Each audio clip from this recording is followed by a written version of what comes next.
Hi, everyone. This is Jason Burek of Wall Street for Main Street. Welcome back for another Wall Street for Main Street podcast interview.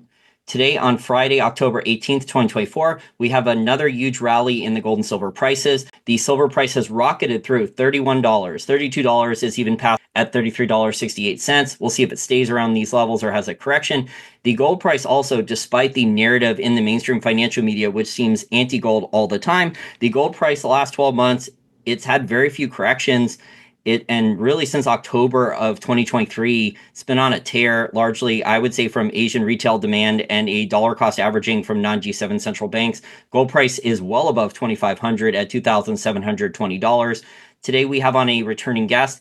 For decades now, he has been picking out winning mining stocks in gold, silver, precious metal royalty and streaming companies, other commodities as well over at the Morgan Report. He's also written best-selling books on silver, including the Silver Manifesto. David Morgan of the Morgan Report, thank you for joining me again.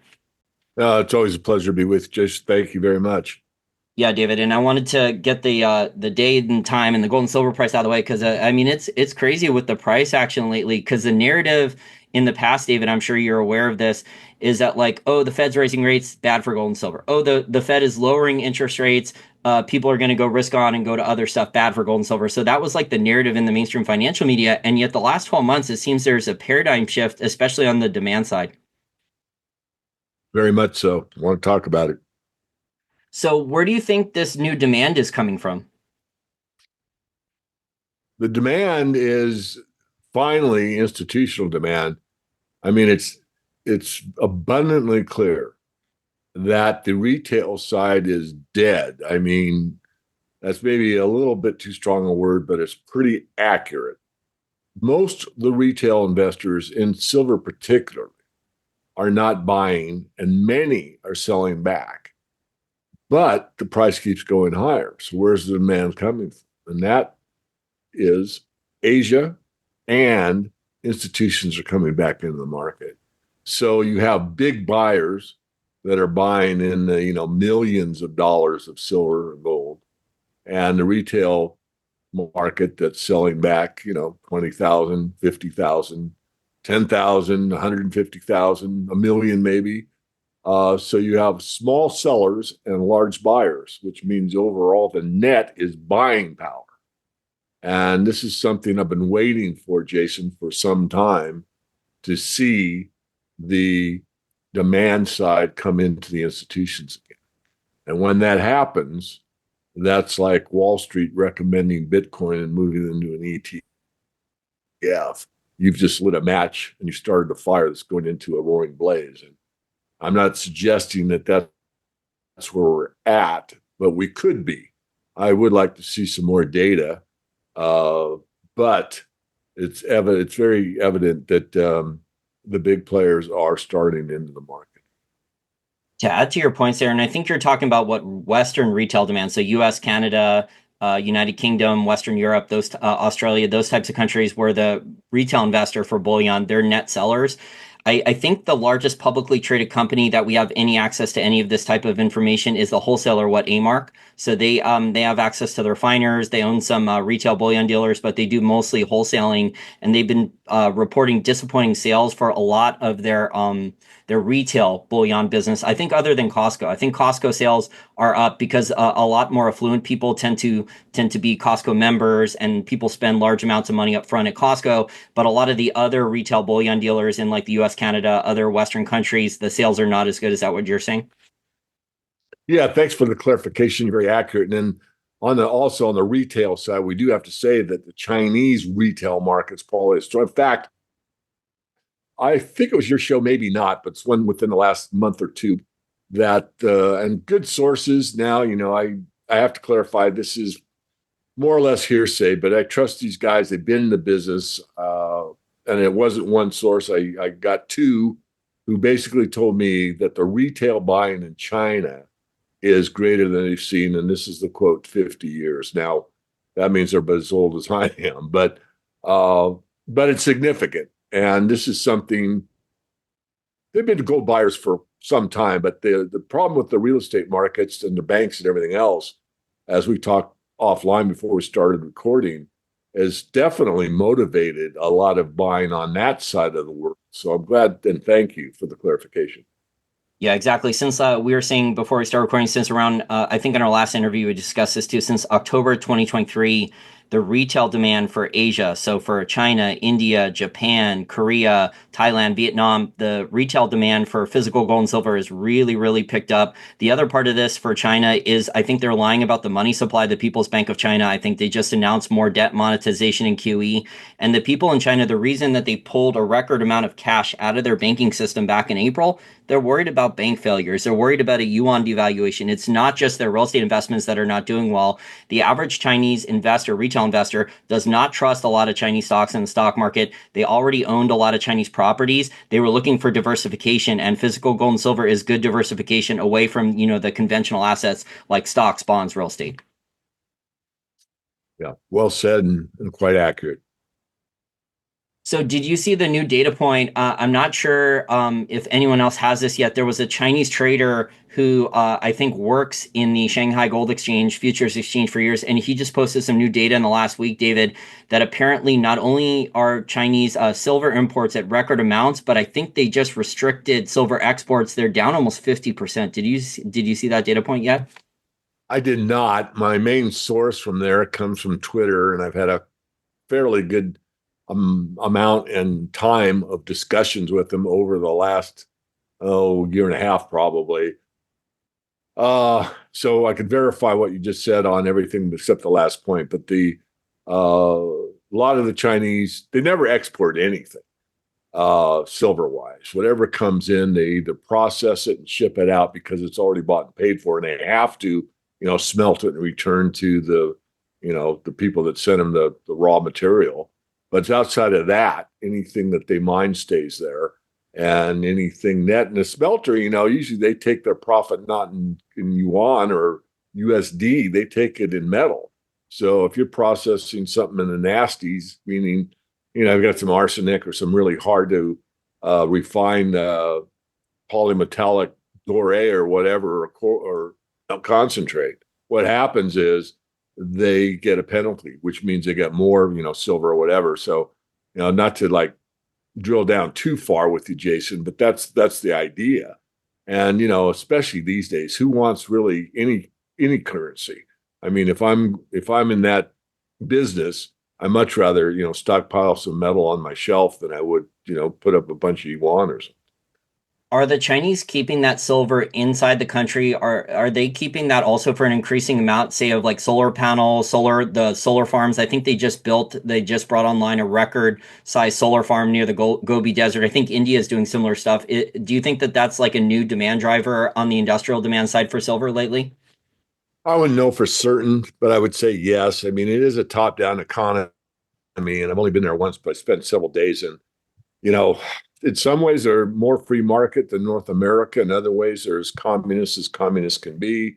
I don't want to dwell on it, but it was very upsetting to me how they ran their mining systems back then. I mean, we're going back a lot of years now, and it probably changed since then. But everybody got an equal amount of dollars or equal amount of money to further their mining project, and it wasn't ever enough money to do anything. Mines that would never get funded in the United States or Canada got funded because everybody's equal, and projects that needed more money to actually start mining and producing got equal amounts of money, and that wasn't enough to really build a mine. I'm sure that's changed now, but it was that exact way when I went there and met with the mining bureau for 2 days when I first landed in Beijing. So just a side story, you can bring me back in. Now, you mentioned that that the institutional investor demand for gold and silver, you think that amount is starting to change rapidly. Do you think that the institutional investors, are they going to go buy GLD and SLV units, or do you think that they're going to allocate capital differently into gold and silver? Are they going to buy Sprott Physical Gold and Silver Trust? Where do you think that the capital is going to go into gold and silver from institutional investors?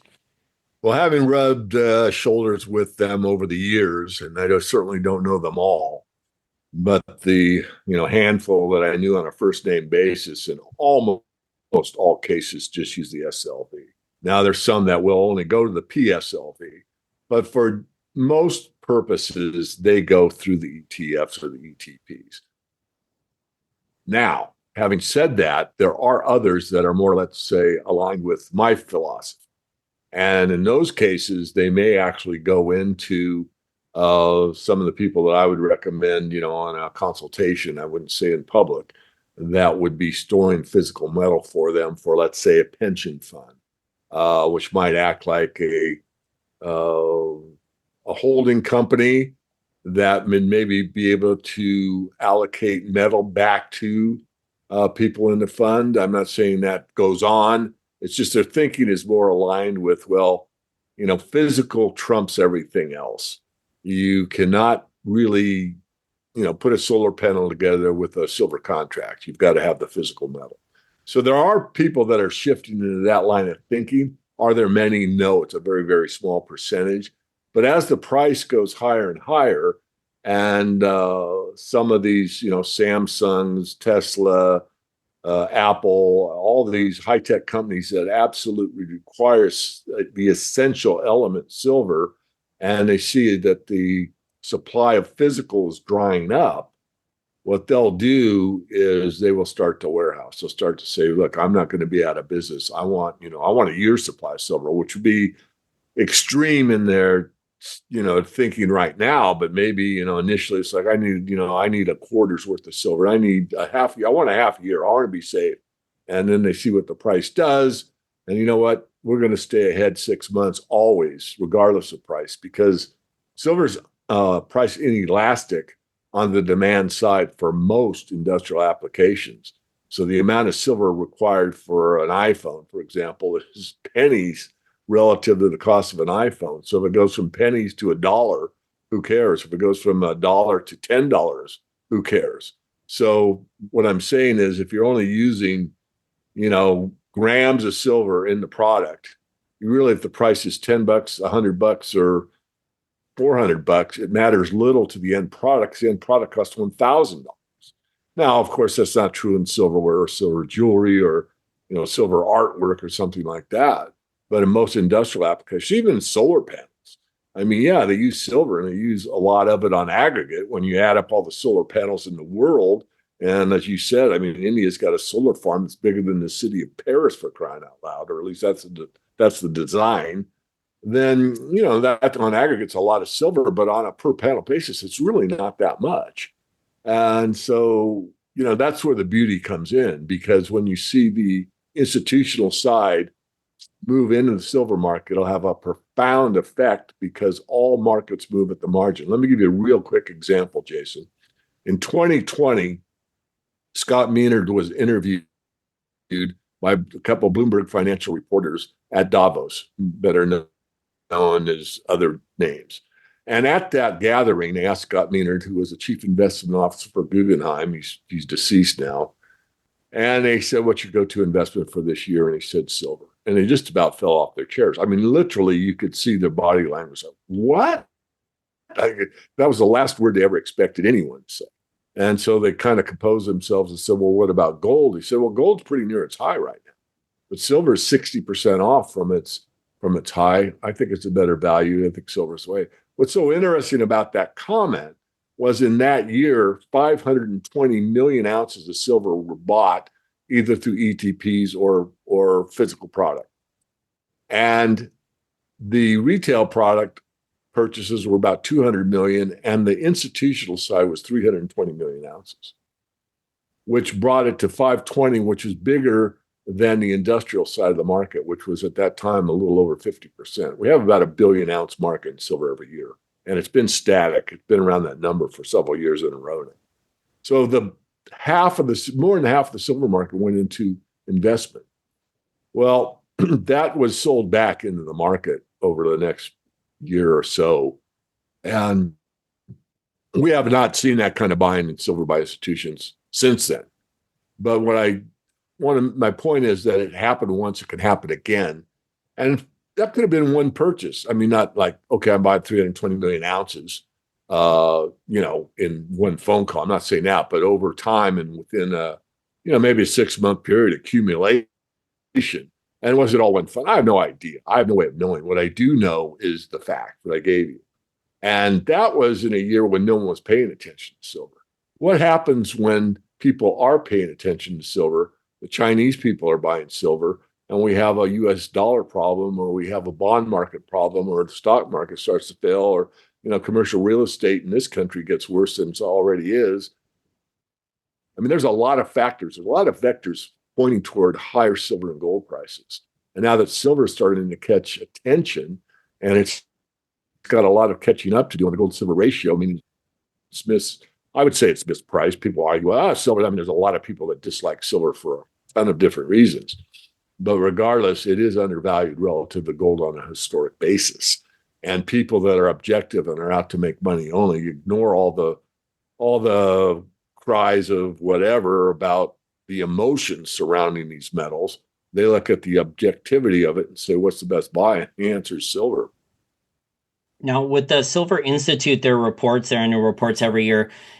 Aren't the reports saying that there's large supply deficits? So what you said earlier, only a minute or two ago, that the silver comes back into that the silver comes back into the market. So does that mean then that, let's say, silver goes into what the Sprott Physical Silver Trust or the SLV, and then an industrial end user says we can't get the silver delivered from a futures contract, then the silver has to get moved from somewhere else. It ends up from one of these exchange trade funds back into the market supply and then back to the industrial end user eventually. Is that what you're talking about with the cycle there?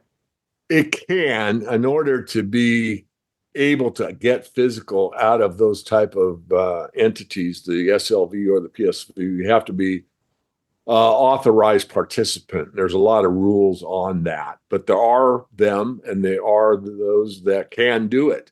And is it done? Yes. And is it done for industry? Yes. It's sort of like the position of last resort, because it's a lot better to have a direct relationship with a refiner or a smelter and say, hey, we're buying directly from you, or even a mine like Avino.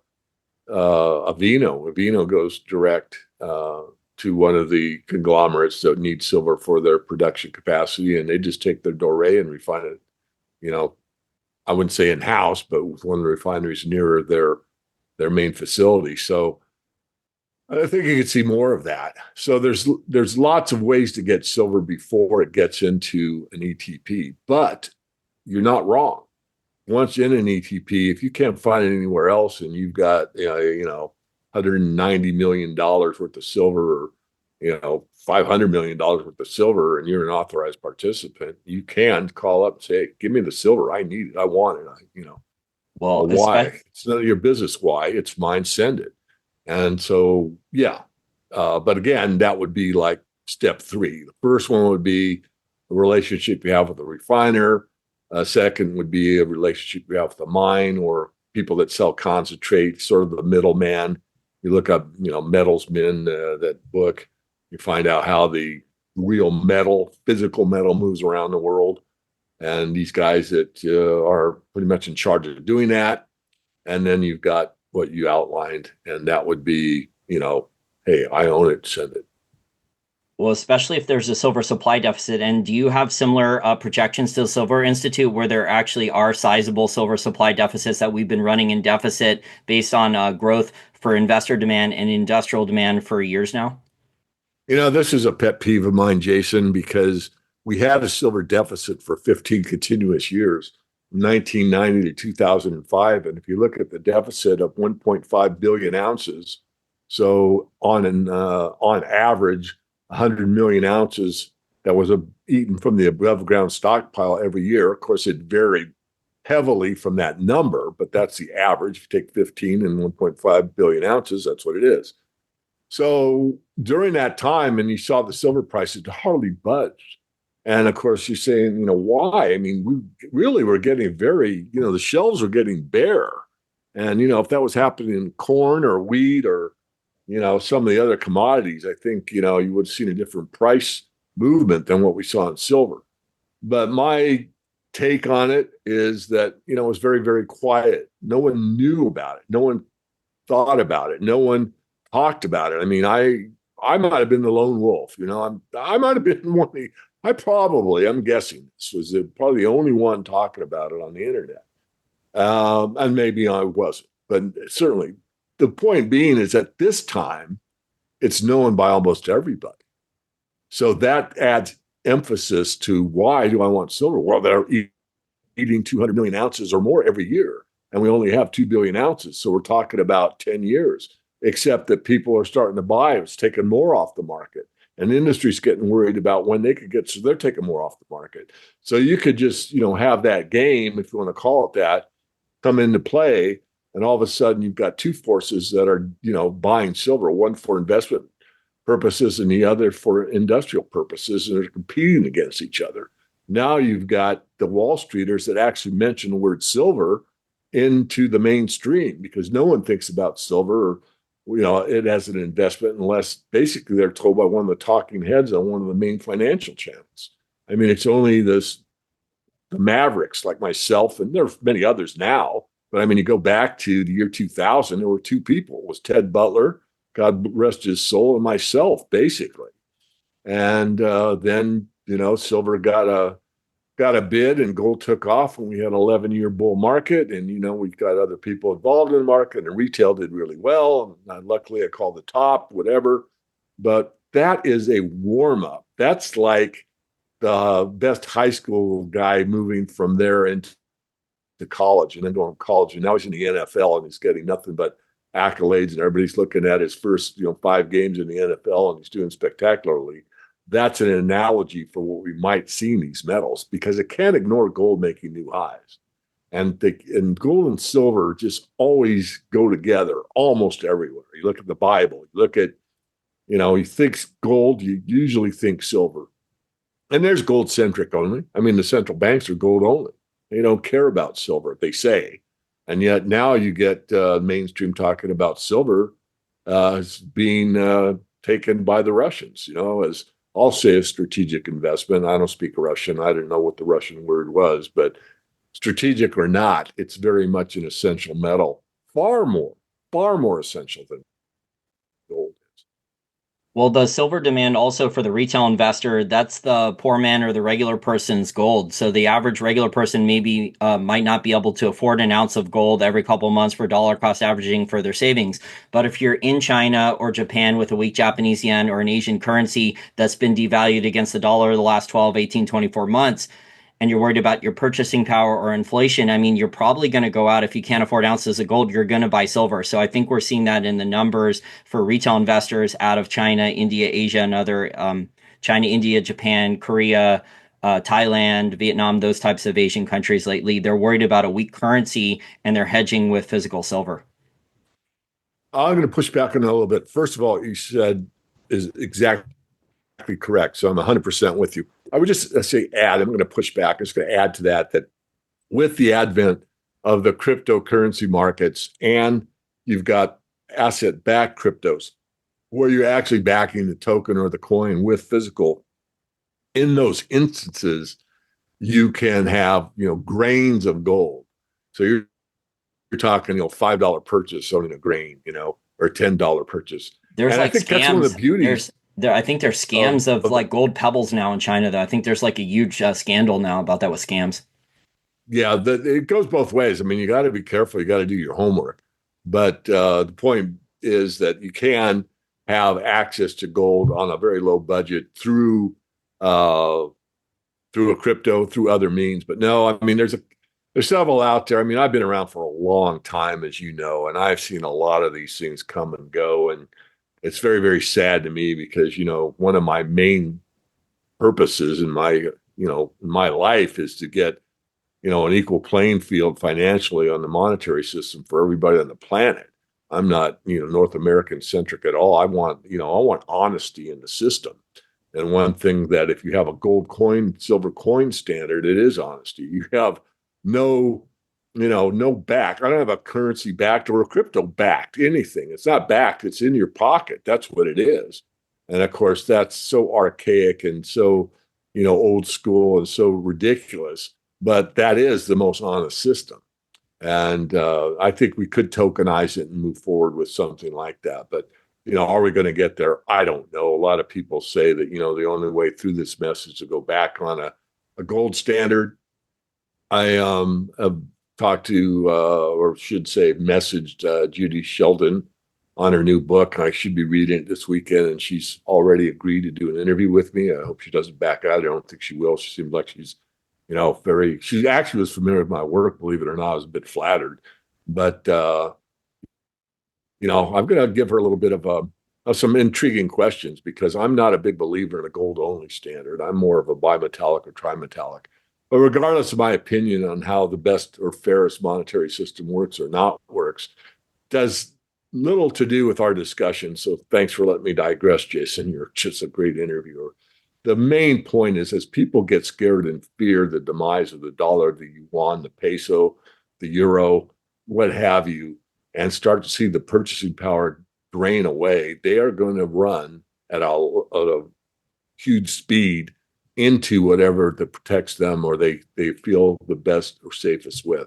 And honestly, there aren't a lot of places to run and hide other than the precious metals because you've got problems with the banks, you've got problems with real estate, you've got problems with the stock market, you've got problems even with what the bonds really going to do.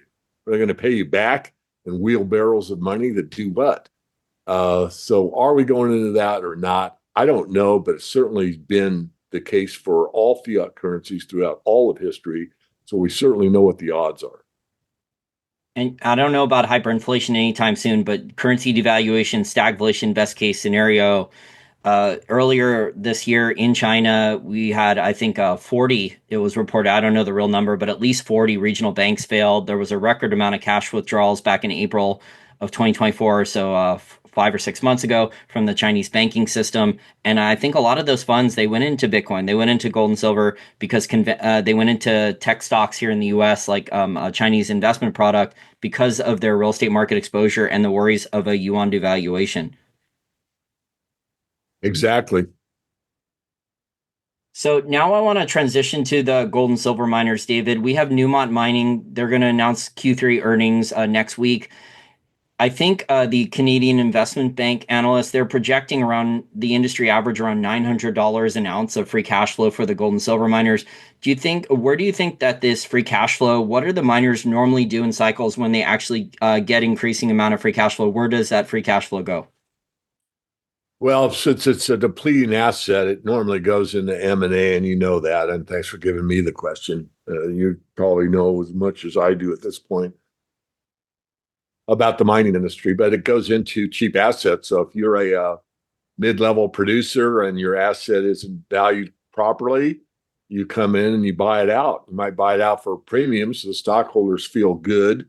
They bought out XYZ Mining, and oh my goodness, we got a 30% move in our stock price overnight, and you get stock in the new company. So it's a Newmont, for example, and everybody's happy. But that's what they do, and that's what the smart ones do, at least. And they wait for the cycle. The big companies are a lot smarter to just basically buy an asset when it's undervalued than to go look for it themselves. A lot of money is burned up and goes to money heaven when you're out exploiting for precious metals or any asset. I mean, it could be cobalt, it could be copper, it could be zinc, it could be whatever is on the periodic table that's needed for modern industry or the modern world. So these larger, major mining houses that have multiple mines, usually scattered through several jurisdictions, they play it rather coy, and I would too. I mean, I would, make the best use of capital. And if, they've got this much invested and the mine's really, or the asset that's in the ground and M&I measured and indicated, a true resource, something you can count on, is there, and it's worth X, and you can buy it for 0.8X, 80% of its true value, you're going to do it. So I think that's what you're going to see more and more. Because I get asked, what about this and what about that? And, as Chris works with me still. Chris has got a great head for the mining industry and, really helps me look better than I am at this point, probably. But we put out a list a while back and, we were right more than we were wrong. And then, we had Silvercrest that we loved a great deal. And it's, everyone that's ever bought Silvercrest on our recommendations, making money, everybody, because it's at a new high, all-time new high. So that means, and that's true of two of our top tier as well. And I just recently put out yesterday that, okay, David, enough of your wonderfulness. I could care less. All I want to know is what stocks do I pick? So I've actually let that happen. I just did it kind of as a trial run to see. I don't want to hear about the future of the money system. I don't want to hear about cryptocurrencies. I don't want to hear about geopolitical. I don't want to hear any of your stuff that you write. All I want to know is what stocks do I buy? So I put that out recently, and we had 5 people come in on the first day that says, "Tell me the stocks, top tier, mid tier speculations, why you like them." They get a bunch of videos with this, and it's very substantial reduction on what I charge for the newsletter itself. It's just the stocks with some, you know, other material that goes with it. And I actually got the idea from John Duty, who's now retired, but he had his report, which was similar to mine on the top tier. Uh, so he sold the back page where the stock picks were for half the price of the newsletter, and he had a market for that. I'm doing it for 1/4 the price of the newsletter, but it seems to be kind of a right place, right time kind of situation, and we'll see how it goes. So even though some of these gold miners, the mid-tier ones or the senior ones, have $1,000 an ounce or more free cash flow, you do not expect that to mean increasing amounts of dividends, say every quarter, every couple quarter. Then you're saying because of the nature of the mining business, because of depletion, reserve replacement, all those things, because what Newmont and Barrick are mining almost 5 million ounces of gold per year, like an insane amount, that they can't just pay out like enormous dividends to shareholders. No, I didn't say that. And thanks for bringing that to my attention. It'll be both. First of all, depending on their depletion rate, how much they're mining. They got first. If I was running this as the CEO, first thing I would look at is, what's because these undervalued stocks are not going to stay undervalued very long, because what happens is people love cheap stocks and these things are going to get overpriced. So if you're in the Newmont type of position, you want to do it. You want to do it rapidly. You want to do it at the right time. So that's now. But no, as the market matures, you're going to see probably what we saw in the 30s. You're going to see dividends and extraordinary dividends like Homestake did. I mean, if you bought Homestake at X when the depression hit, about 3 years later, your dividend was the price of the stock. I mean, that's a pretty healthy dividend. So no, I think at some point that free cash flow will go in, and it depends on the company what they think. If you've got a 30-year mine life and you're getting those kind of margins, then you probably would go into dividends or maybe stockpile gold, because you think it's better to own gold than it is to own the monetary equivalent in the bank.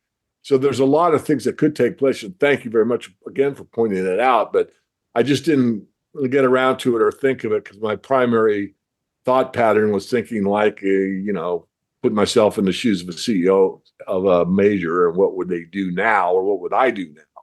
That would be replace assets again, depending on what the flow rate is. But if you've got a 5-year mine life, when you're mining that many millions of ounces of gold, you want to stay in business, you better get some more assets. So it's both. But I really think, and I've said for years, that there will be a day where you're going to be so happy owning the miners because you're getting these huge dividends. But boy, it's been a long time coming. Yeah, because the mining companies, the ore grades are falling, the costs keep rising. You mentioned the 1930s and Homestake mining, also Dome mining. Those were I think the two major gold miners back then, publicly traded on the U.S. stock exchanges, were Homestake mining and Dome mining. I think those were special scenarios because FDR devalued the dollar against gold. So the gold price rose, but I think the input costs back then in the 30s during that period, the input costs, so like the labor costs, the oil costs, the energy costs, electricity, those costs were falling. I'm not sure that is the same case now. What we are seeing though with the gold miners, David, for the free cash flow, I think we're seeing a lot of these gold miners on the existing mines, they're reinvesting into their business. So you're seeing like announcements for mill expansions that, okay, we have like a 2,000 ton per day mill. We're going to expand it by 20 or 30%. They're announcing like expansion plans. They're reinvesting into exploration, drilling of brownfield and greenfield. So I think that's happening first before we see, just an insane amount of acquisition spree. We've seen a few acquisitions, but not quite as many as people would expect given the current metals prices. Okay. Yeah, I think you make a Do, great. do, do, do Sure. you agree with that? Yeah, no, I do. I mean, again, it's, I'm almost anything I analyze, I always say the same thing. It's a broken record. So on a case by case basis, you brought up Newmont's case. I think I gave you the best scenario. What you just outlined was very eloquent and very accurate. And that's probably most of the industry. And then going back to the dividends question, I mean, that will happen with mature miners that basically have, pretty good spread and a pretty good portfolio of different mines across different jurisdictions. And they're probably going to say, well, what do you do with all this cash? Well, the best thing is give it to the owners, your shareholders. Let's start dividending out. So really all three take place. And again, it'd be on a case by case basis. But I'm glad you are you and you're so good at what you do, because I think investors that are serious listen to programs like yours and they want to know. And, there isn't they're just going to buy out cheap mines. That is just one of the three that we've just outlined. So the deals that have been done recently, say like Coeur d'Alene buying Silvercrest, and I think First Majestic Silver just announced a takeover for Los Gatos in Mexico. Are these all low-cost silver mines, or do you think that the industry as a whole, it's going to be tough to find lower-cost silver mines now going forward? There are no low cost silver mines. I mean, silver has been the most beat up asset class on the planet. I mean, you might argue for oil in some cases, but right now, the true cost of silver for most mines that are listed on like the New York Exchange, it's like $28 an ounce. And so if it's 33 today, you got a slight margin, but nothing like the gold companies that we've been talking about.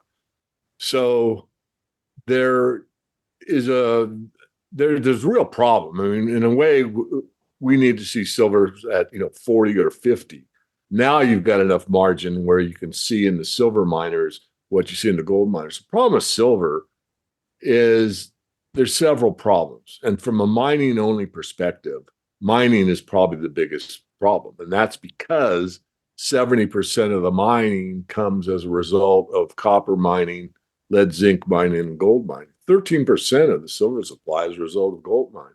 All of these miners could care less about silver because they're in the gold business, or they're in the copper business, or they're in the zinc business.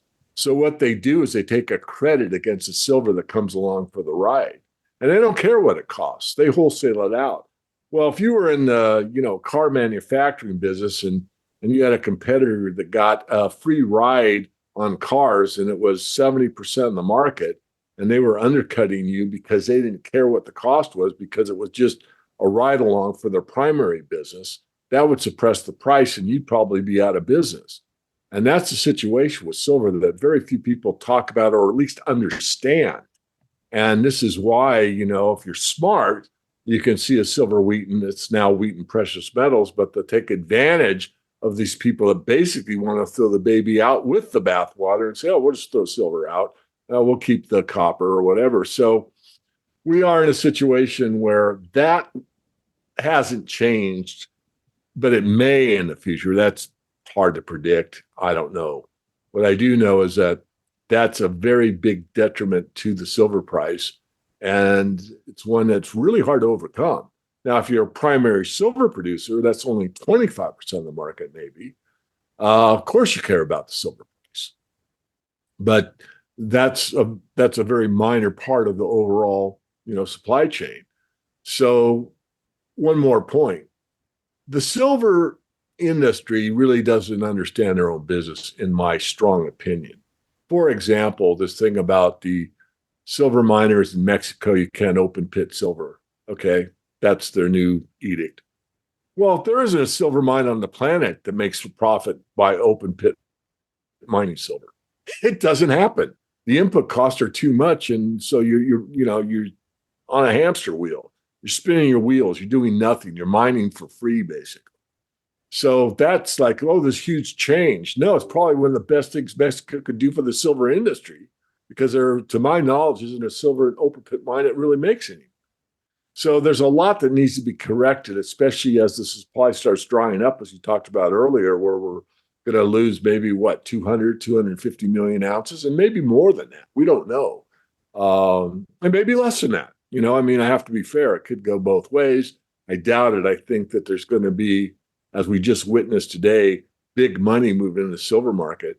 It's funny, Jason, is you're going to see an institution that buys silver at, 35, and some guy that's held silver for 10 years go, finally, man, I got a profit. I made $3 an ounce. And he'll sell his whole, stack he's been accumulating for 5 years into the market and feeling a little better. He finally made some money in inflation adjusted terms. He hasn't, but in psychological terms, he has.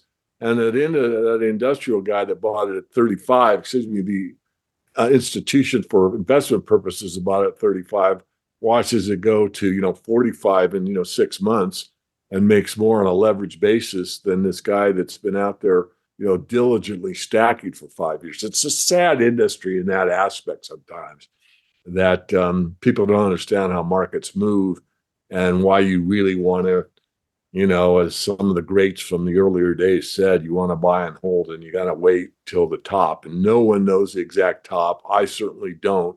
But I also know that really we're in the beginning of the third leg up. And the third leg up is usually the fastest in terms of time, and certainly the biggest in terms of price movement or momentum. Now, Mexico didn't ban open pit mining yet, but I think the point you were making is that the majority of these open pit mines in Mexico, they're copper and gold mines that are primary, and then there's some silver byproduct then? Yeah, they don't make it. And there's some that, claim to be silver mines, and they just do not, make a profit on their silver basis. And you're right. I mean, I've said edict because it's proposal right now. But there's a lot of talk, and there's a lot of stuff on the web that really isn't true. People that pick up rumors and run with them. But that's yeah, I have no control over that. One of the ones, just to digress a bit, is the silver-backed dollar by John F. Kennedy. Total hogwash. Kennedy was never going to silver back the United States note. Now, he did issue the United States note. I have several of them in my desk drawer, but those were issued by the Treasury, but they were not, let me repeat, not backed by silver. And I looked into that because I really wanted to chase it down, because you hear that all the time. And so, I looked at, digging really deep to find out. And what I found in my research was G. Edward Griffin proved it, and so did one of the best on the web, and that's the Corbett report. And James Corbett, to me, is one of the best out there. And he also proved that the U.S. note that Kennedy issued, trying to get rid of the Federal Reserve and issue money, quote unquote money, by the U.S. Treasury instead of the private banking cartel, the Federal Reserve, was not silverback. So I'm sorry I digress, but that was just a recent article came out. Oh, Kennedy, it's not true. But yet it's one of those, wives' tales or that you hear, and almost everybody believes it. They want to believe it, and they don't, dig deep. And there'll be people that'll criticize me in the comments and say that's not true, but it is. Okay, so even if Mexico doesn't ban open pit mining, correct me if I'm wrong, isn't the annual silver supply in major silver producing countries, so like Chile, Peru, Mexico, hasn't that been in a permanent downtrend with annual silver supply for the last 5 to 7 years? It's been horrible. The grades just keep deteriorating more and more and more. And if you look at Tavi Costa, just put that up on his Twitter feed within the last couple of weeks. And I mean, the fall off, when you see it graphically, I can think about, grade in my head, okay, 17 ounces a ton, now it's 10, and oh boy, that's a real degradation in the average grade. But when you see it on a graph, it's even more startling, at least for me. The old Is picture he tells 1,000 words. I looked at that graph and, oh my God, that is really dropping off fast. Are you talking about gold or silver? Because I mean, I remember when you were mentoring me in like 2008, there was a lot of silver deposits that had 400 grams per ton silver. I mean, that's extremely high grade now here 15 years later. I mean, it's rare to see silver deposits at 100 or 200 grams per ton silver deposits anymore. It's silver, yeah. Yeah, I mean, like some of these silver grades, if they can find a deposit with 400 grams per ton or above, it's extremely rare now, and that's super high grade, but that used to be fairly normal 10, 15, 20 years ago. Correct. Well, even the Lucky Friday, and I don't know what the Lucky Friday is right now. I really don't. But when I toured it the last time, it was around 17 ounces a ton. I mean, it's still a very, very rich mine in today's terms. I don't know if it's that rich now or not. I really don't. But the point is that it was richer, it was one of the richest even at that time. And now, as you say, I mean, it's just fallen off very, very much. There are some in Mexico. They're still extremely rich. You look at what Mag Silver does. I mean, there's still some very well managed, very high grade, but they're very, very rare. They really are. There are not many, and there aren't many left, and it's dropping. I love the word on aggregate, but if you take the whole of the world and you get an average, it keeps dropping very, very fast. And that's a low cost deposit. I mean, there are some high cost deposits like Alexco, well, not Alexco anymore. Hecla owns the Keno Hill deposit. I mean, they have very high grade narrow mining there, but it's not low cost mining. I mean, they're always struggling with profit margins. The cost to mine there at least $35 an ounce, and it's been that way for a long time because it's out in the middle of nowhere in the Yukon in Canada. Not a lot of infrastructure there, and then the mill. I think with Alexco initially, they hadn't funded the mill, put in enough capital. And I think Hecla is doing that now. So like they're running it at a loss while they finish upgrade the mill and the area surrounding that into a district in the future. But I mean, I don't think that that's going to be economic up in Canada below $35 an ounce silver. I mean, I've had someone tell me that they need $50 an ounce silver up there.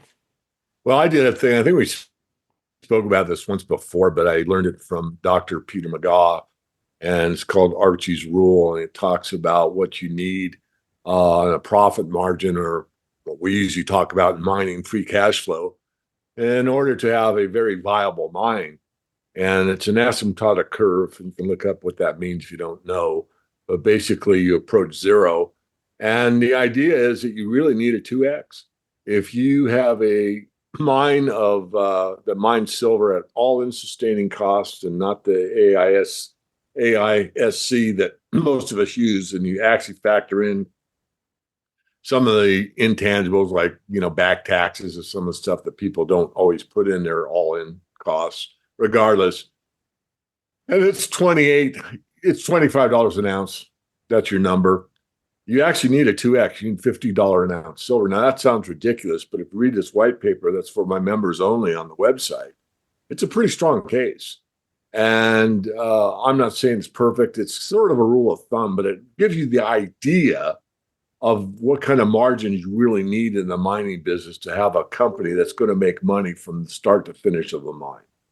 And that's where people, get. And I've been a mining stock investor since I was a kid. But you got to be real careful. And that's coming back to the point you made that I didn't emphasize that I want to emphasize now. And that is, well, David, back in the 30s, you had decreasing costs for labor, costs for inputs like, energy and raw materials, whereas that's not true. And that's why, Chris and I have done about every 6 months kind of a reiteration of why we like the royalties so much, because they don't get affected by that. They're kind of like the smelters. They get to get the metal out of their relationships, regardless of what it costs the miner to do. And so that's kind of a pretty nice place to be. And of course, their overhead, since you're really a financing company more than a mining company, their overhead's pretty low. So really, it's a really great place to be if you understand the mining business. And the royalty companies, David, also get all this exploration upside that the miners are reinvesting now with the free cash flow into exploration, drilling, mill expansions. They get all that for free. So if there's a mill expansion, say at a producing mine, say Sandstorm Gold has a royalty at the Fruta del Norte mine, and Lundin Gold is expanding the mill and they find more ounces there, Sandstorm Gold doesn't pay any capex. So that's one of the bonuses there for the royalty and streaming companies. You don't have to pay all the capex that the miners are for reinvesting into the business that hurts profit margins. Exactly. So that's like for the investors out there, because there's a lot of investors out there that don't really understand the royalty model. And so they're one of the major bonuses in this time right now. Yes, you have expanding free cash flow margins for the companies like Newmont, but you also have like management risks. So like Newmont or Barrick Gold, I mean, David, you've been here in the cycle before. There was like $70 billion of write-downs for bad deals from I think like 2009 to like 2016, 2017 or 2018. There was a lot of bad deals. Hopefully the industry is more disciplined, but the track record of the senior management team with bad deals is very, very apparent. Yeah, it's atrocious at times, and I don't want to name any names or any mines, but certainly you're right. And then even in the explorer side, I mean, one of the, I'll call it gimmicks, I won't use any names, but company will be recycled to 4 or 5 times. So it's got a different name, it's got a different management. It's the same hole in the ground. And they will actually advertise that this company has had, $40 million worth of drilling done on it. Yeah, you spent $40 million. It's turned out to be worth zero because you haven't really found anything that could be a mine, and that you took it over, put a new name on it, put a new management team together, and you brag about them really losing 40 million. But to the naive investor, oh my God, they've already invested so much money in this. Well, it's money that went to money heaven, and now they've raised $6 million, and they're going to use three of it to drill further, and maybe they'll hit. I mean, look, it's a tough business, and sometimes projects that have been given up on do turn out to have real merit, but not that's very unlikely. So, I keep emphasizing that you need to put your money into a weighted portfolio where you've got your blue chips, and those are what you stick with. You've got your mid tiers with growth profiles, and you've got some speculations with fund money. And if you really look at the royalty companies first and start there and put your big money there, you're going to make money. If you're going to just chase the dream that is touted always, especially when the sector gets hot, that I bought this penny stock for 12 cents and I went to $12 or $120, and I retired with my own island, and I have two yachts and my own private jet. Go ahead and chase that dream, but those are very, very, very, very unlikely, and you're much better off buying some majors. And then what I do is I like to write covered calls, and I take that money as my fund money, and I might spread that out in one of those very unlikely, possible 10 baggers or whatever. And the last thing I'll say, and we can continue the interview, of course, but when do we know where the top is? Well, we don't, but there's a lot of indicators that are very clear. And that is when the penny stocks start being touted and everybody's brother-in-law's aunt's cat is putting their E-Trade account on a 12-cent stock because it's gold something, and there's a huge story that goes with it, and people are late to the party. When you start seeing these penny stocks starting to be touted by everybody, that is always an indicator we're getting close to the top. Yeah, I agree. And we're not seeing that yet. I mean, people were Not even doing that. close. Yeah, people Not were doing even. that with artificial intelligence stocks Yeah, lately and some of the altcoins a couple of years ago. So we're not yeah. seeing that at all for gold stocks right now. But I just warning people that, just so a heads up. I mean, we have a lot of people that, are very well educated, they're pretty sophisticated, they understand markets, and I've got a loyal following because, we're kind of a no nonsense. And, in some cases you might think it's boring, but when you got, six stocks in the top tier and two of them are making new all-time highs, and you've hung in there with me, you got a smile on your face. In fact, I had a few of my guys, actually gals, ask me, man, we're doing really good right now. I'm at 40%, and what do I do? Like, they're ready to take profits. I'm going to take partial profits. Please don't take your full profits. We've got a long ways to go. Yeah, We I may mean, get a pause here. well, why sell if you're only up 40 or 50%? You're holding a Yeah, royalty company, and they just announced, like you mentioned, dividend increases. I mean, the royalty company, some of the large and medium sized ones and one small one, they're already announcing consistent dividend increases lately. So they're the first ones to increase the dividends because they don't have to worry about that cost curve going out of control like crazy. So like Royal Gold and Cisco Gold Royalty, and in the small cap royalty company Vox Royalty, they announced sizable dividend increases, and they don't have to worry about their costs going out of control like a regular mining company would. exactly. Well, in terms of mergers and acquisitions, David, are there any like low cost gold miners you think that could be taken out, or do you think that the industry is going to be a lot more cautious because they're going to focus on paying down debt, fixing their balance sheet, paying out dividends? You think we're going to see less acquisitions despite the gold price, or do you think that eventually like the management teams are going to do a 180, even though they're saying like we're going to be more disciplined this time? They're just going to go out and start buying stuff soon. Well, there's some really poorly run majors, as you well know. And in those cases, they're going to have to fix their balance sheet. Uh, Outside of, it's probably like four like that, 4 or 5. Outside of those, I think you'll see, again, what we talked about, probably looking for assets in the ground to keep a viable business going better. I really wanted to do an interview with the CEO of Silvercrest, talking about the difference between saving in metal and saving in fiat, and why it really makes more sense to, utilize metal's value instead of, you know, shipping off something for fiat only. But it's been its takeover. I spoke to him briefly, and I don't know if I'm even going to be able to do the interview. He's going to get back to me after this deal is finished. So I may just do either a report or an interview or both regarding rethinking the mining industry. I think it needs to be brought forward. I mean, I wrote that open letter to Elon Musk years ago about silver supply and the dynamics of the silver market. And, Elon might have read it. I doubt it, but, they're not going to call me. That's for sure. But it Well, was just something to get people in the industry to think about. And I want to do that again, but I need his help.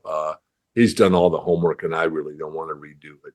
But it's something to think about because, if you got a really valuable asset like water or oil or wheat, and the fiat system is certainly not going into hyperinflation. I don't think we'll ever see the US dollar hyperinflate, but we certainly could get close enough to where there's enough panic in the markets that anticipate a bigger problem where a market would overreact.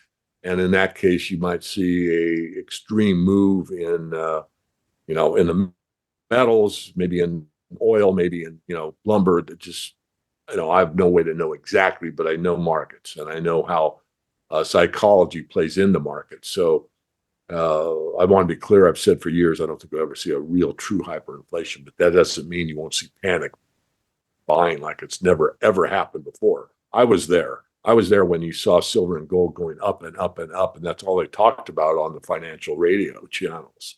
Well, I think we And are seeing some panic buying, David. Since October 2023, it's just not in the United States. I think a lot of it's coming from Asia because in the past, David, with the narrative that with the strong dollar or the Fed's going to raise rates or cut rates, normally the gold and silver prices are smashed, and yet we've had this big rally the last 12 or so months, and a lot of it I think is from the non G7 central banks that are accumulating gold tonnage. And then you have the Asian retail investor. The new marginal demand increases are all from retail investors outside the United States. I'll go along with that. I would just add, I guess, that, perhaps you're right, or maybe that's, certainly true that we're seeing all that buying. And we both agreed on that earlier in this discussion. So as I think of what I would add to that is when it finally dawns on the the North Americans to join the party, then we'll have, confirmation that we're really on our way into the, retail and institutional coming together like we saw in 2020. I mean, the facts I gave you earlier about 2020, if we could use if half of the silver market was investment demand, what happens when you want to have 1 billion ounces of silver invested in, and there's only 2 billion above ground supply, and that's being eaten away? I mean, what happens then? I mean, when Gold you 4,000 or do a five. ratio between money in circulation, or money, better he said, is money on the sidelines versus silver supply, and you look at $6 trillion in the money markets, and you look at 1% of that, which is 60 billion, that's 2 years total supply of the silver industry. That's 2 billion ounces of silver. And 1% is a pretty small number. So 1% of that money going into silver because they're scared and they want to protect themselves. I mean, people don't understand where we could go.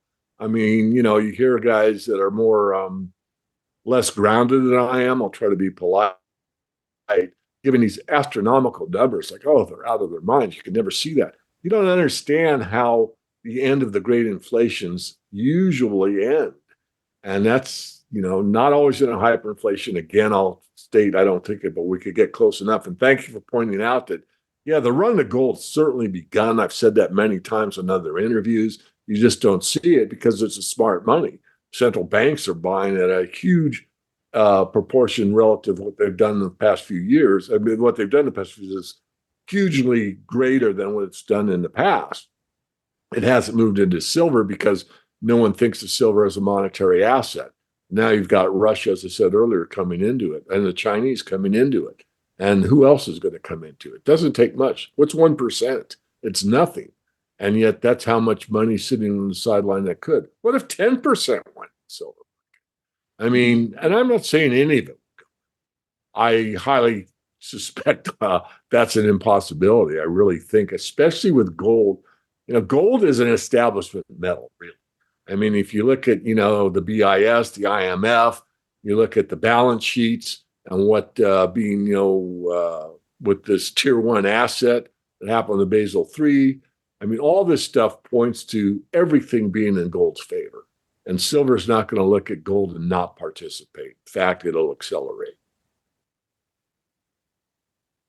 Amen. And the dollar cost averaging by the central banks, I think since the Russia sanctions in 2022, so 2.5 years ago, you've gotten about a doubling of the monthly purchases. And it's not from the G7 central banks, it's the non G7, because they saw what happened with Russia and the sanctions, how the 300 billion of US Treasury reserves were frozen and or stolen now if you count the US taking all the interest payments, the coupons on the Fed raising the interest rates on those treasuries.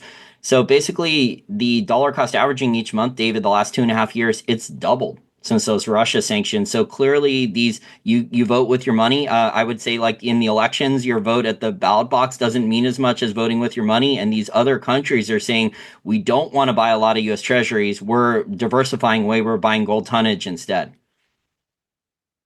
Exactly. Well, just think about that 300 billion. I mean, I just told you that a year's supply of silver is 30 billion. So that's 10 years worth of silver. I mean, what if Putin said, you know what?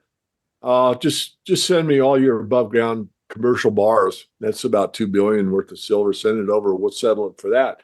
Well, that'd be a great deal for whoever had a dollar debt they had to cancel. I'd be paying a hell of a lot more than the current fiat price, but it couldn't be done. I mean, it just boggles my mind to think that these people, they say silver isn't money. Technically, they're right from an economic perspective. It's not. From a legal perspective, it's still money. But regardless of whether it's money or not, what people don't understand is what the asset class means as far as the classic view of money, the Aristotle type of view of it's fungible, divisible, rare, all these aspects that make up a classic money. It certainly fits that. And yet people have just never experienced this. I mean, I'm probably the last generation that had any association with, silver dime, a silver quarter going into a vending machine or a cigarette machine and pulling a handle and getting a pack of cigarettes or getting a candy bar, and that was the first industry, by the way, Jason, that really hoarded up all the physical silver coins because they saw what the Johnson slugs looked like and they knew what the value was. And, but that's an association with it actually being money circulating, having value, and all the things that I've emphasized over the years. But, my kids, and, they live with me. I mean, and they have a vague understanding, but they've been taught everything's done with your iPhone. You just swipe a Yeah. card. They don't think of money as anything more than a means of accounting, and it's a way to, quote unquote, purchase goods and services. Yeah, I mean, people for decades paid with paper money, and now they just pay with their phones or a debit card or credit card or pay virtually with their phone or something like that, or Venmo or Cash App. But prior to that, I mean, prior to paper money, I mean, silver was used as money because it was used for smaller transactions because gold was too big for a lot of transactions for many, many hundreds of years. Exactly. Yeah, the average person just doesn't learn financial history. Unfortunately, good financial education, the history of money, none of these things are taught in schools. There's the good documentary series. I think you're in that with Michael Maloney, the history of money. Right. Yeah. No, he was gracious enough to put me in there a few times, and I get that. It's funny because I never forget I was in there, but people bring it up to me fairly often, actually, like, "Hey, I saw you in the Hidden Secrets of Money." Oh, yeah, well, thank you. But Mike did a great service, I think, for the general public, the investing public, on that series because he really went through carefully and did a great job of explaining how the system really works. And I don't think you could go through the whole series without coming out the other side and think, you know what? I don't need to bet the farm on the metals. I don't need to even believe in them. What I do know is if things are going the way this is outlined and understanding how the system works, I'm going to take a position in them and forget about it. That's what I really wish I actually did a better job of teaching is that, look, there's a right amount. If you'd have the best Wagyu steak in the world, but if you oversalt it, you put tons of, so you're not going to eat it. It's just going to be horrible. And the same thing in the metals. I mean, really, you need the right amount. There isn't one size fits all. I mean, I'm overweight, but I've got so much monetary history in me, I can let it go. And therefore, for my own peace of mind, I'm well overweighted what I would recommend to the average person. But people get emotional about, oh, now I understand how the system works. It's going to fail. The dollar's going to be worthless.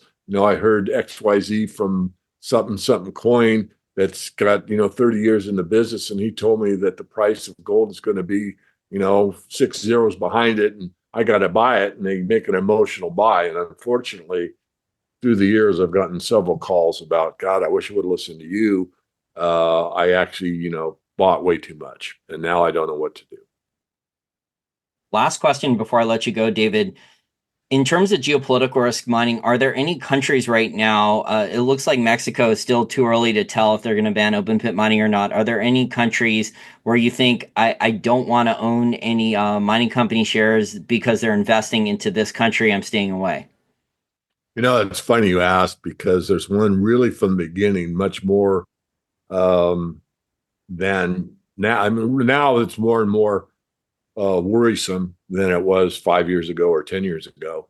But from the get-go, I did nothing in South Africa, and I haven't, other than one trade one time. And I told my people, I'm breaking my rule. Here's why, and it's going to be a short-term trade. So in my past, when I was a young man and I was so interested in this field, almost everything I owned was from South Africa. And this time, no, I've stayed out of there basically the whole time, other than the one exception. Again, it was kind of let's just say it was something that I anticipated a quick buyout on. I was right. It was a quick, like 40% within a couple months kind of thing. And I got in and I got out. And that's where all the platinum and palladium miners are in South Africa. And Absolutely. And that's yeah, and why I'm they're mining at losses. So I don't know what's going to happen a couple years from now, but I'm guessing there's going to be supply issues for platinum and palladium miners because right now it seems they're running at losses, and there's a lot of geopolitical risk there too. Yeah, and that's why I'm doing it through ETFs and physical because I don't want to be involved. I mean, I had a big position in Rustenburg Platinum when I was a young man, and that was paid some pretty big dividends, and it was a real solid investment at that time. I wouldn't touch it now. There's a mine, I can't say it properly, over in Montana, which is mostly palladium, but they've got all kinds of balance sheet problems, and they laid off 700 workers. And we're looking at it. We're looking at maybe an entry point, but I don't like it right now. And it's the buy low, sell high. Well, yeah, it is, but I like to buy when it's safe, not when it's too unpredictable. Well, we'll see what happens with platinum and palladium because the narrative for the last couple of years was that electric vehicles, so that we don't need the catalytic converters for platinum and palladium anymore because we were switching the politicians and the people in Washington, D.C. here. We're going to switch all the cars over to electric vehicles instead of hybrids or internal combustion engine cars that need catalytic converters. Yeah. Did you see the post I made about 5, 6 months ago on EVs?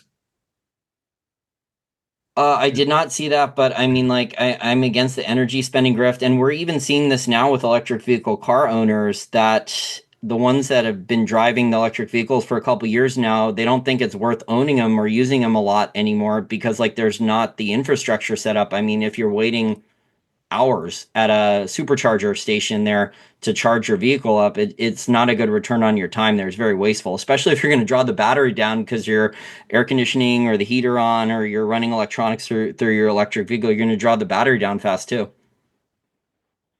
Yes, and I was slightly hesitant to put it on Twitter because who runs Twitter and he does EVs, but Yeah. I did it anyway, and it was probably reposted more than any tweet I've ever done. And I don't know who the gentleman was. He's obviously an engineer, and it was a journalist. He said, "Well, should we go all electric by 2035?" And this guy goes, "No." In a word, no. And then he goes, "So you got to mine 500,000 tons of material to get uh, the metal needed. You've got to use 300 barrels of oil to get 1 barrel of oil equivalent in a battery. And all the carbon waste that's done in that processing, you've got to up your mining from 400 to 4,000% in order to go electric vehicles. And on top of that, there's not enough, material on the planet to do it. I mean, just point after point after point. The whole video is maybe 3 minutes long, maybe two and a half. And so I put that up there thinking, oh boy, I hope he doesn't knock me off Twitter. He didn't. And like I said, a lot of people go, yeah, and people just don't know. I mean, I had a car in front of me yesterday and they had, zero emission, and you could just see that they were very proud of their doing their part. What they don't know is, as this video emphasizes, you don't get rid of the emissions. He says you export them. You're taking all of this carbon waste to get these batteries made and all these materials that are required to make an EV. It's really sad that we Well, just can't speak the truth to each other and get on with things, that we have to make up this crap and give this propaganda that, people buy into because they don't know any better. Being you know, a great engineer doesn't make me better than anybody, but it certainly gives me a logic basis to look at things objectively and not be swayed by what the emotion de jour is. I want to look at hard facts and get a conclusion based on objectivity. I don't want to look at what looks good or makes me look good or makes me feel good if I don't know what the hell I'm doing. Well, if you start increasing the electrical vehicles and a lot of people use them in plug-in, you're also overloading the electrical grid. And we're not building in the United States a lot of new nuclear power plants, although there are some permits now, I think, in the last 6 months or so to expand existing ones. But we brought, I think, one or two new nuclear power plants on in just the last 5 years, so hardly any. And if people are going to increase their electricity usage, I mean, that's probably using more coal or natural gas then for the electricity generation because solar and wind are just not that consistent. We've had huge issues with solar and wind for electrical generation. It's not consistent, or in California, which is where I used to live. I mean, the cost for electricity was so high that a lot of businesses had to leave the state. That's one of the main reasons. Yeah, we could go on and on. We probably go ahead and close it off here pretty quick. I just want to say one more thing technically about the market today. Uh, Excuse me, I'll repeat what I've said many, many times. One day doesn't make a market, but we had a 6.5% move in the silver market today. It was up over $2. And what I'm looking at is the day trading. And what's interesting on day trading, or even if you're looking at a weekly or even a monthly, but really on a day, is how does it close? And it closed at the high. And whenever a commodity, I don't care if it's silver or corn, closes on the high, that's usually very, very, very bullish. So probably a lot of short covering in there. Probably a lot of algos that were defending the 3250 level, and now we're at 3370. And they just said, that's it. We were losing too much money. Close my And I think the contract, buy it probability back. Yeah, I agree. I think it's a short squeeze, and I think if you believe David Jensen's research, there's hardly any physical silver inventory at the LBMA. Same for physical gold. I think the probability, David, is pretty high. We see $3,000 an ounce gold in probably under 18 months, maybe even under 12 months. The gold price action is very good in the past, as you know, since you've been covering gold and silver for a long time. These narratives in the mainstream media, they would have knocked the gold price down by $200 or more in the past, and the gold price has held up very, very well. It's actually been rallying during the macro factors when the dollar was strong, or in the past when they said the Fed was going to cut rates, that would be bearish for gold. The gold price would get smashed, and that hasn't been happening lately. The price action for gold has been very, very good based on the factors I think we talked about earlier in the interview. Totally agree. Gold has room to run. His sentiment is optimistic, but not euphoric. Yep. So I think there's a wall of worry to climb. I think we could see gold surprise people over the next couple of years. We might, if we get over 3,000, I think we could gap up fairly quickly to maybe 32, 3,500 fairly quickly. So we'll see. Very good. Always enjoy our discussions. I mean, you add as much to it as I do, and I will publicly appreciate the fact that you kind of brought back some points that I was missing or not covering, like on the dividends and all that. So I think it's a very worthwhile discussion, probably lengthy, but people that are serious about investing in these markets should listen to this interview. I'll certainly post it on all of my social media, and I'll send it out to the Morgan Report, both the subscribers and the free list. Well, I think in terms of industry, David, I think the gold miners have the most free cash flow growth over the last 6 to 12 months. I think Stanley Druckenmiller was one of the only hedge fund managers to notice this when he sold a lot of his tech stocks, cashed out for profits, and started allocating towards what Barrick Gold and Newmont Mining the last 6 to 7 months. The free cash flow growth for the gold miners, I think it's the most out of any of the industries if you just had the gold miners separate compared to pretty much any other industry out there right now. I've been pounding the table. I've been doing it on Twitter. I just did it, I think, 2 days ago. Value investing. Where's the value? There's no more value. And when whoever's sitting there in their the little, should say little, their opulent offices on Wall Street, and they run a frickin' algo on value, and it pops up gold miners, are probably going to fall off their chairs because that's where it's at, and no one seems to know it other than Druckenmiller. I'm sure there's others, but there aren't many. There aren't many that are taking advantage of it right now, but that will change.